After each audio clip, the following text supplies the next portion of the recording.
Bonjour à tous et bienvenue ici à Séoul, bienvenue ici en Corée du Sud. Heureux de vous retrouver pour un nouveau voyage, une nouvelle aventure à travers le monde. Et cette fois-ci direction l'Asie puisque je vous emmène explorer le pays du matin calme à travers ses villes, ses campagnes, ses paysages, son patrimoine. Bref, un très beau programme qui nous attend ici pendant ce séjour en Corée du Sud avec, j'en suis sûr, de très belles surprises.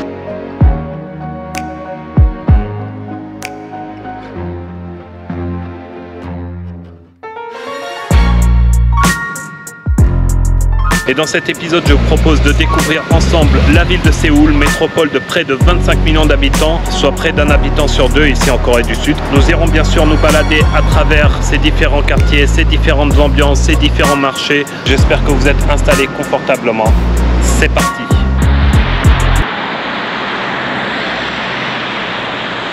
Pour le début de cet épisode, nous nous trouvons dans le quartier de Yongdae-hongpo. Yongdae-hongpo qui est un quartier qui est situé à proximité de celui de Yeouido, le grand quartier financier de Séoul. Alors pourquoi Yongdae-hongpo? Parce que c'est tout simplement ici qu'on y loge le temps de notre séjour ici à Séoul. Alors Yongdae-hongpo, ça m'a pas l'air d'être un quartier super touristique. En tout cas, j'ai pas vu de touristes étrangers depuis que je suis ici. Mais voilà, ce qui est intéressant, c'est qu'on peut s'imprégner un petit peu de la vie locale ici à Séoul avant d'aller au centre-ville qui est quand même beaucoup plus touristique. Alors bien sûr, c'est assez vite parce qu'on est encore le matin, mais là je viens de voir un marché traditionnel. Là, on va aller faire un petit tour avant de prendre le métro direction le centre-ville.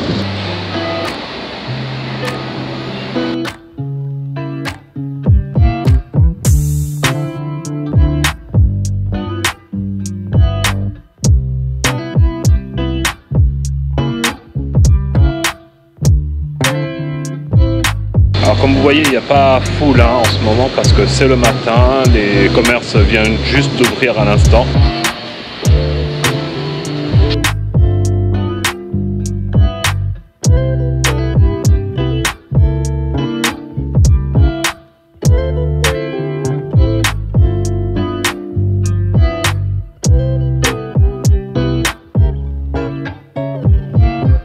Il est 8 h du matin, les gens commencent à partir au travail, mais voilà, là on est un petit peu plus dans la Corée, on va dire authentique, loin des K-dramas, loin des touristes, loin des K-pop, etc. Donc c'est aussi ça la Corée.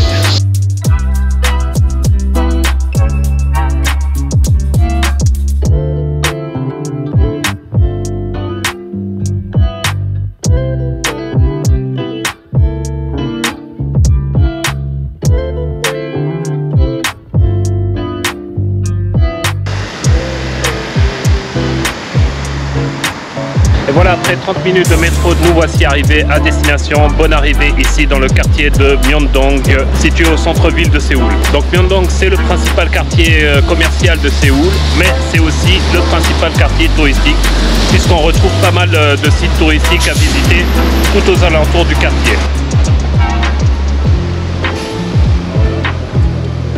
Alors juste pour vous situer le contexte de cet épisode, aujourd'hui nous sommes le 5 août et comme vous l'aurez deviné, nous sommes en été et autant vous dire clairement, l'été ce n'est pas du tout la meilleure période pour visiter la Corée du Sud.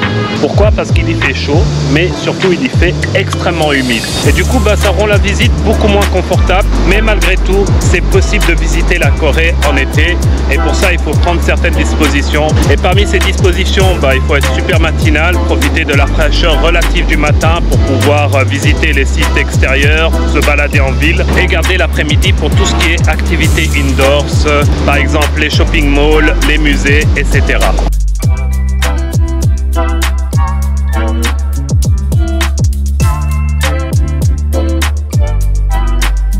Et là il est 9 h 30 du matin et on commence gentiment à sentir la chaleur.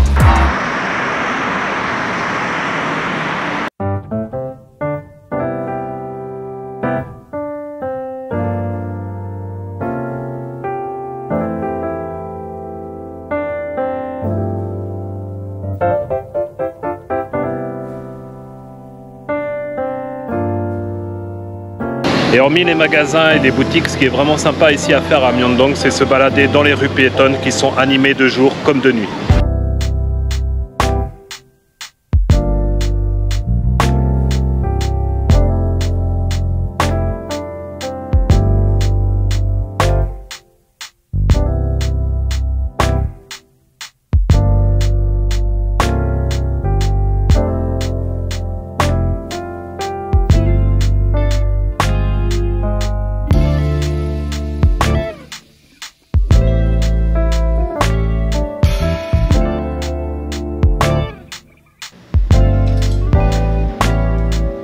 Alors là, j'ai trouvé un petit restaurant sympa en plein cœur de Myeongdong qui s'appelle Busan Chip. Et là, bien sûr, c'est une cuisine coréenne. Normal, moi, je suis venu en Corée pour manger coréen. Donc là, on a commandé un bulgogi au bœuf.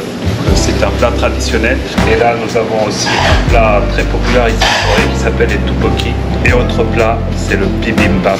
C'est une espèce de petit mélange de nouilles au riz avec de la viande, des légumes, des œufs. Donc chaque fois qu'on vient dans un restaurant coréen, lorsqu'on commande un plat, on a droit à ce qu'on appelle les banchan, donc les accompagnements qui vont toujours avec le plat. Ça, c'est toujours automatique. En tout cas, je sens qu'on va se régaler. Ce qui paraît, c'est une bonne adresse ici.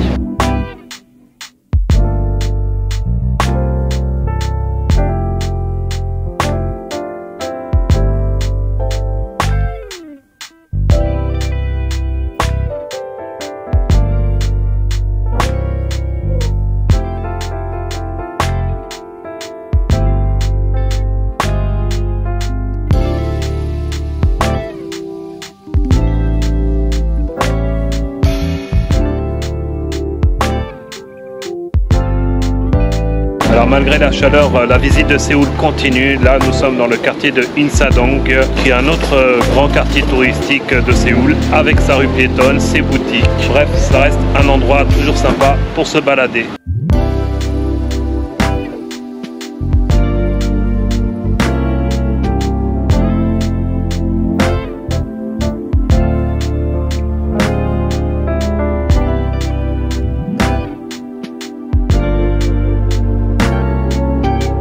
Donc là il est 15h23 et là effectivement on ressent beaucoup plus la chaleur et l'humidité étouffante.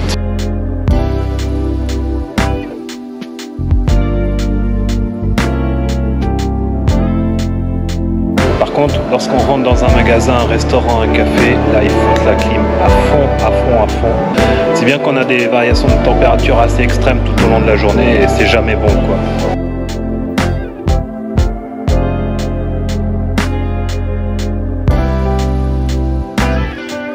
Là, nous apercevons la statue de Sejong le Grand. Donc Sejong le Grand, c'était un roi en Corée de la dynastie Joseon au XVe siècle. Et c'est un roi qui a énormément marqué l'histoire de la Corée, puisque c'est lui qui est à l'origine de l'écriture coréenne contemporaine qu'on appelle le Hangul.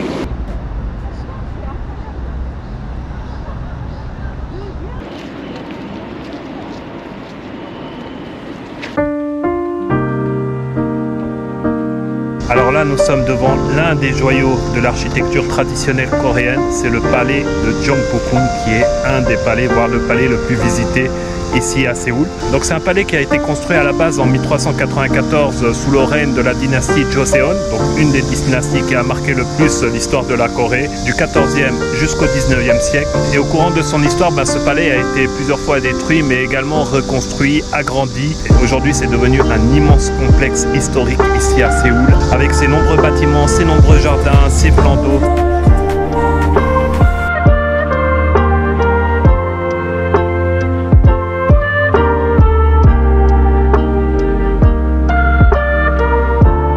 Ce qui marque, c'est surtout le contraste entre ce palais à l'architecture traditionnelle qui fait face à tous ces buildings ultra modernes du centre-ville de Séoul.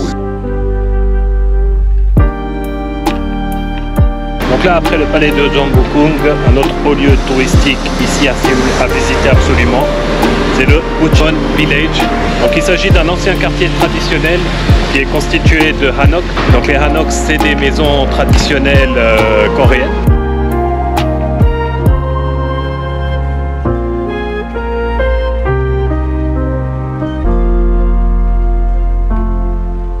Donc, comme je disais tout à l'heure, Bucheon Village, c'est un quartier de hanok traditionnel ici à Séoul. C'est pas le seul, mais c'est un des plus connus, un des plus touristiques. Alors, il faut savoir que beaucoup de ces hanoks traditionnels sont encore habités et il y en a certains qui ont été transformés en hôtels traditionnels. Mais voilà, depuis Gyeongbokgung, je pense que c'est une petite promenade ici à Séoul qui vaut la peine d'être faite.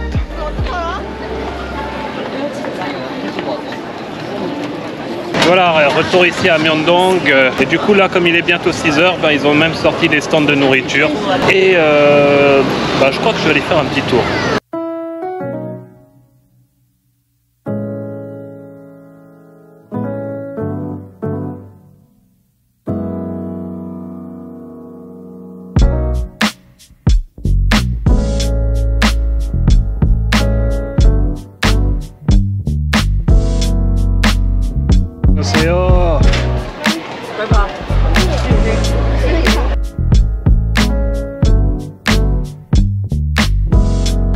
4000, hein? Ah, ok, d'accord. Ouais, bah ouais. On voit le fromage.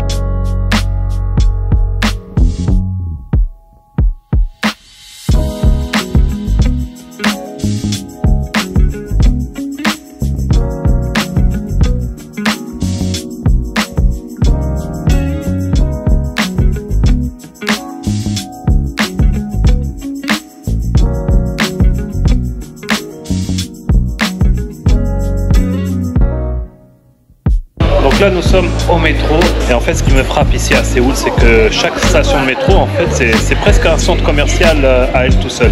Et franchement regardez c'est des kilomètres de galeries commerciales, il n'y a que ça, on vend tout et n'importe quoi. En tout cas je sais pas pour vous mais moi je trouve ça assez impressionnant quoi. Et voilà, après une grosse journée de balade à Séoul, retour à notre hôtel pour se reposer parce que mine de rien je n'ai pas encore récupéré du décalage horaire mais voilà. En tout cas journée très riche, très intéressante, j'en prends plein les yeux ici à Séoul. En attendant, moi je vais aller dormir.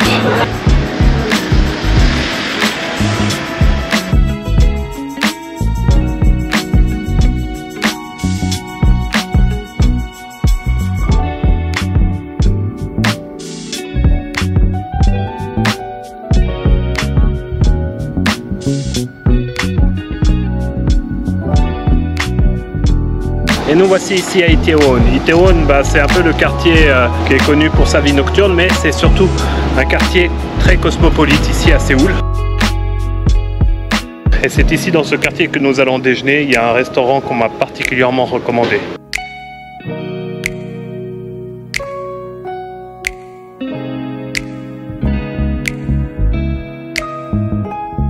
Et voilà, on a bien mangé. Donc le restaurant est situé sur une rue ici à Itaewon qu'on appelle Islam Street. Pourquoi? Parce qu'on y retrouve beaucoup de restaurants halal, mais également pas mal de commerces tenus par des musulmans. Et juste au bout de la rue, on retrouve également la Central Mosque de Séoul, qui est la plus grande mosquée de Corée du Sud.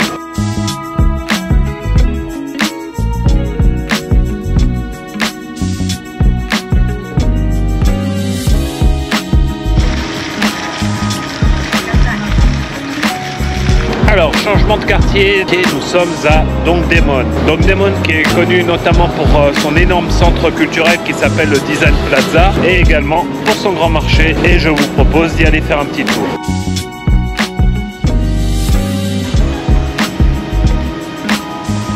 Donc là, bienvenue au Dongdaemun Market. Dongdaemun Market qui a été construit dans les années 1970 et qui se veut être comme l'un des plus beaux marchés d'Asie. Et Dongdaemun Market, il est surtout connu ici à Séoul comme étant le grand marché du textile, du vêtement.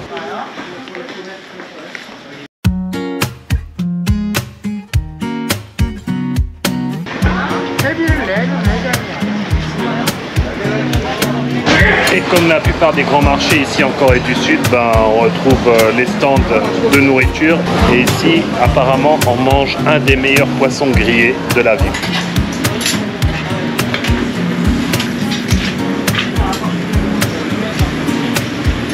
Et ici à Dongdaemun, on aperçoit une des 8 portes qui composaient la grande forteresse de Séoul, qui date de l'époque des Joseon, à savoir fin 14e, début 15e siècle.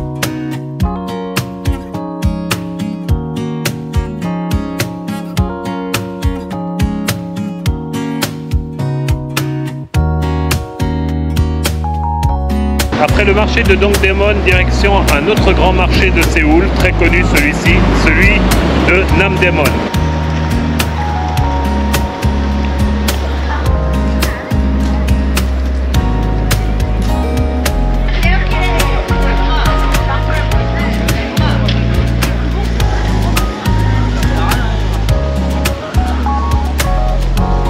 Nous voici arrivés ici au Namdaemun Market, qui est un autre marché important de Séoul. En fait, c'est même le plus ancien et le plus grand marché de Séoul. Et par rapport à celui de Dongdaemun qu'on vient de faire, on voit que c'est un marché qui est quand même beaucoup plus traditionnel. On y trouve également pas mal de vêtements, pas mal de textiles comme à Dongdaemun, mais c'est un petit peu plus varié. Et les marchés, moi ce que j'aime bien, c'est que c'est un peu une façon de découvrir de manière un petit peu plus authentique un pays et la société qui le compose.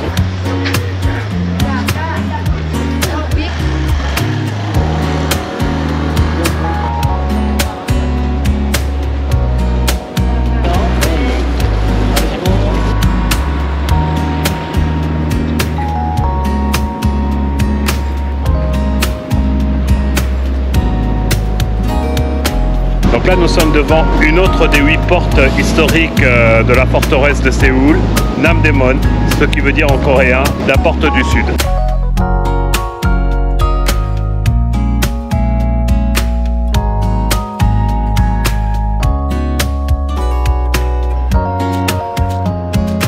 Et nous voici dans un nouveau quartier de Séoul, le fameux quartier de Gangnam. Alors je vous dis tout de suite, Gangnam ce n'est pas la zone, au contraire c'est le quartier de la classe privilégiée de Séoul et de la bonne classe moyenne on va dire aussi. Alors bien sûr Gangnam c'est le quartier du shopping de luxe, mais nous on n'est pas là pour ça, on est surtout là pour la Lotte Tower.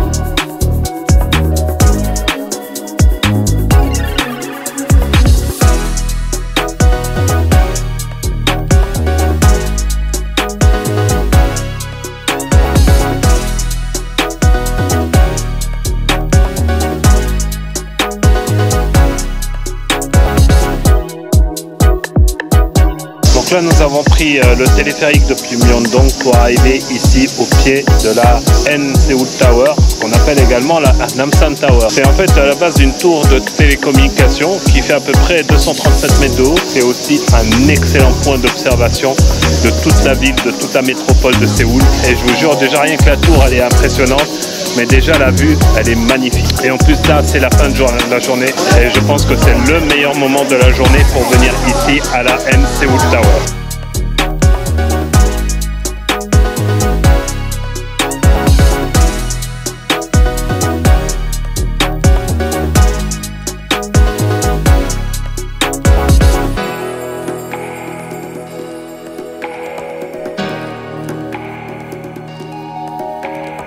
Et franchement, je suis pas sûr que payer 31 000 won juste pour monter en haut, avoir une plus grande vue, est-ce que ça vaut la peine ou pas? Mais en tout cas, personnellement, moi, la vue depuis la colline au pied de la tour, elle me suffit amplement.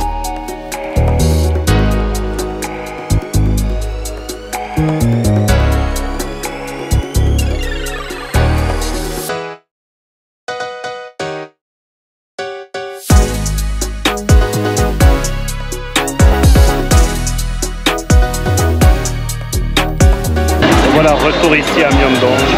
La nuit est tombée entre temps. En tout cas, ça fait plaisir de retrouver ces rues animées, remplies de monde. Du coup, on va aller se restaurer un petit peu dans un de ces 10 stands afin de rentrer à l'hôtel. Et demain, ce sera une nouvelle journée qui nous attend.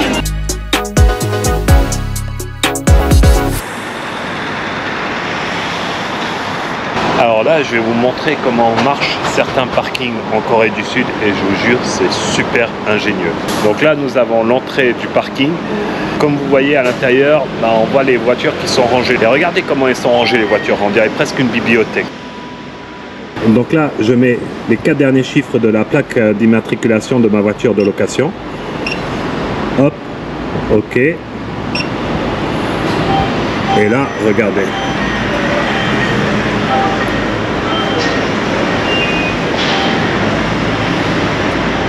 Et là, il y a un élévateur qui va chercher la voiture en haut. Et là, regardez. Et en plus, là, la plateforme retourne la voiture directement. Et voilà, la voiture est prête. Et là, j'ai plus qu'à récupérer ma voiture. Voilà.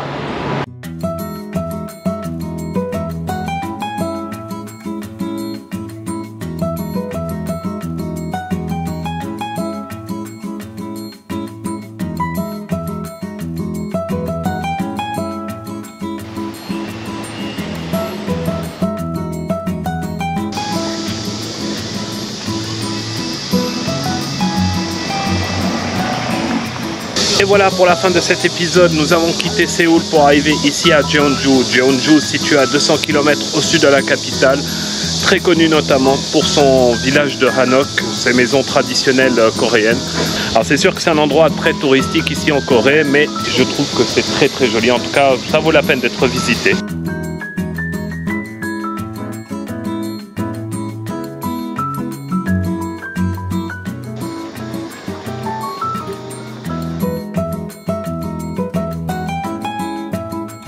Et c'est ici à Jeongju que prend fin ce premier épisode de voyage ici en Corée du Sud. Merci de l'avoir regardé jusqu'au bout et j'espère qu'il vous aura permis d'avoir un premier aperçu sur cette mégalopole de Séoul. Quant à nous, le voyage ici en Corée du Sud continue. Là, nous allons reprendre la route direction l'île de Jeju pour un prochain épisode. D'ici là, portez-vous bien et je vous dis à très bientôt. Bye!